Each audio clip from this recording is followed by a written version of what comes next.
It's always been doing something you love. Leads to money for your food and your shelter from a job. Leads to paying on a day to make it love. Leaves legacy left in the mind. As a father, what we know it will always be. It's psychosocial technologies, decay into pathologies to protect the pathologies. Violence like the old villain did, threats into your physiology.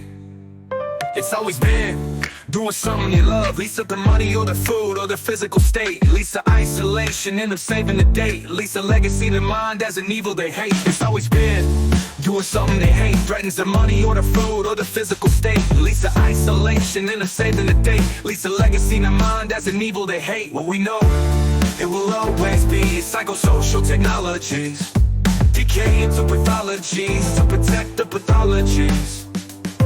Violence like the old villain did, threats into your physiology. And we should be is doing something they hate. Leads to trying to change to a harmless way to do it anyway.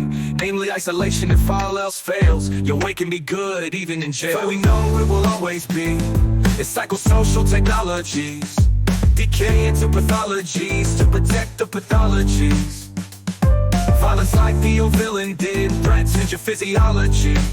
They say you give a man a fish, he can eat for a day. Teach a man to fish, he can make it his way of life. Give a man a replicator from Star Trek, he can eat for his life, but not make it his life. Yet that for me is the technology that turned into pathology. I fought to be king, I fought to be free, but I threatened the true king's physiology. I learned to think about doing something I loved, which they hate. I naturally threatened the physical state. They gave me money for food and shelter, afraid of jobs, which I spent on my date, with whom I segregate to disseminate my legacy, as would be founder of a sovereign state.